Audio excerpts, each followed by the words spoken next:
Minuanum Ghana for Minuan Doma for. And then a year, minimum Casay. Midia, a man for dinner me pa, your friend, Nana and Koye. Sabre me or Ghana. Na, Nadia, and young Koyo, Nadia, Koye pa. Miniza, a man for Betty, a man who said Nadia at Sama Mika and a Koye pa. And then I said, Yanana, Agyemang Badu, I toss me, Osagyefo or the Nana si form. Say, Galamsey na ekoso wa manfo nkroso. Say a manfo nsuo. Say niema emfatano. Sabre ono na Agyemang Badu a etoso mienu. O de nana si form. Akire wiaseman anado maman say. Ompene ema obi a metu Galamsey e wo Dormaa asase so. Enu santi. Ana yehunu Dormaa nsuo a ye friend pam. Monhwe nsuo yi.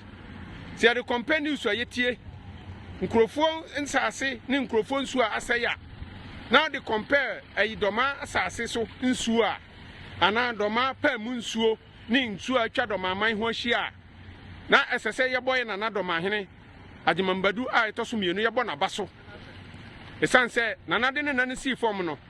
Na se mo kan ne se wo betu Galamsey e wo Dormaa asase so ase Dormaa nsuo a ompene.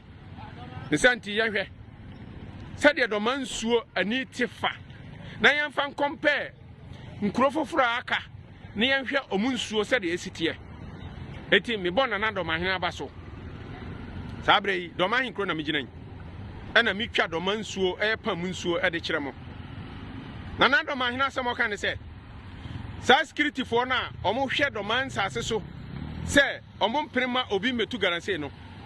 Se omo echi omo beto na wutu Galamsey wawia ho wutu Galamsey na omo beche wa na Dormaahene Agyemang Badu atoso mienu si yankun ewa asase no so ba bia wutu Galamsey ne yankun mayamfa wo mananim kura mpo se yakwache wo de wabafie yankun ewa asase no so enam wesunti ama nipa bebresuro a Galamsey ye kosui omo suro omo ntimi ma Dormaa manim kase omo betu Galamsey sanse se wo ba betu Galamsey wo Dormaa asase so a na wo de wo nkwa ana den eto agopre esanse ye chiwa yebekun ebisa se adanti ana ahemfo aka entimi mfa omo nan si fom se na Dormaahene ayeyi na omo nsizi Galamsey mfa mwa na kufu ado ema Galamsey esuntwa esanse se woto man na wo yohene na se obi abetu Galamsey ade se wunsuo a wamanfo benom a na se wunso yi wani na wo hwa we kire se wonya hene papa sani awuti bia na wo hene utumi atie bia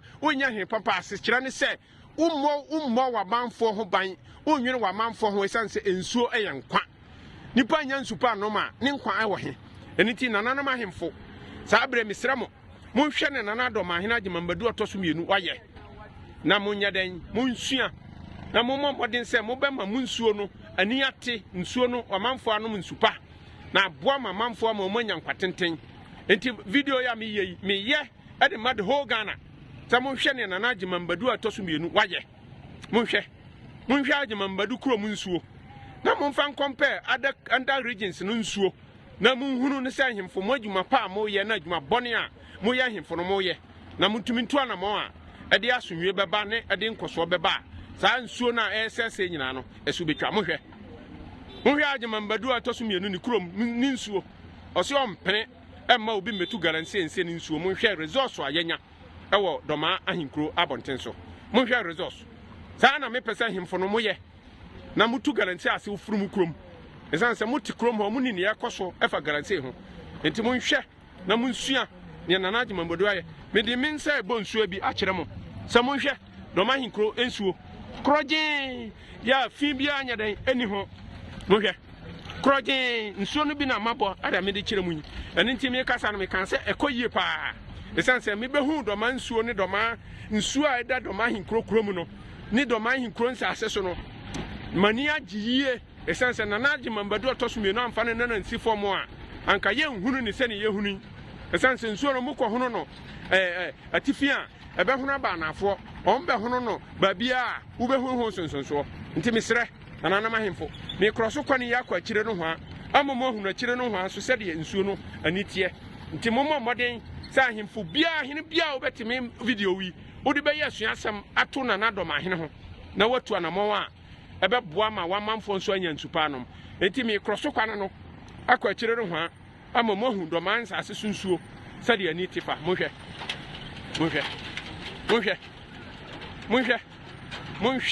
Dormaa ahemfo Dormaa nsuo sane ani tifa monhwe wa hwe mbo no kura egu asase na se no wuhu monhwe no fete sane ebo no etie bia no wuhu monhwe abo no nyina nsuo na etene no nsuo na etene wa no nsuo na etene no abo bia wo bia yehu monhwe me twiamba kese no mohu sade nsuo no tie monhwe Dormaahene kro nsuo no ene etwagu wa no nana Osagyefo Agyemang Badu II ma monhwe enti monyere mo ho na mo a mo kon for Galamsey no monyere mo ho no mo nkon nana no mahemfo monye te se ne nana Agyemang Badu ayi a sabre oda na wada sense watu na mo a obo ne manfo ne nsuo ho banti o my fight for Galamsey me kwa chire no ho a monhwe Dormaa kro na da ho no Dormaa kro no wahu kas wahu nsuo no wa mohwe efe keke chese efe keke Dormaa nsuo no efe keke pa mu nsuo no efe keke on se obi ka nsuo ni chese efe keke mo fan compare other regions na mohwe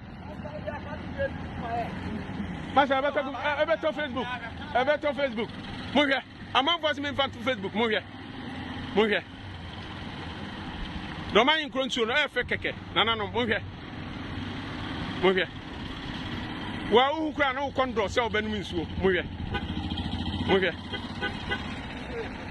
wa uhu a ukondo se obanum nsuo what does here mohwe nsuo na etwagu wa no mohwe eti Dormaa fo ye wa doye ye nsuo nti ye wa doye mohwe mo sori a mo nyine mo ho ensi Galamsey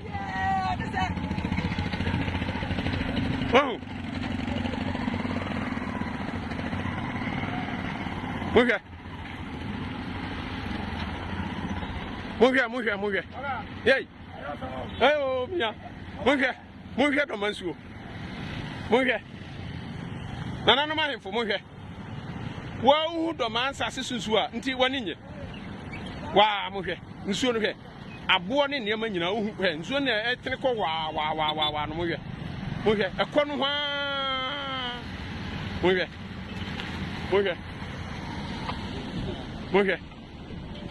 mohwe minu anom nana Dormaahene wa ya ade mfantifo no mukai mo na baso nana wa ya ade ye nsuo ko a wo de no na sifom ama sabre Galamsey fo eme ha ya adwene de nana piao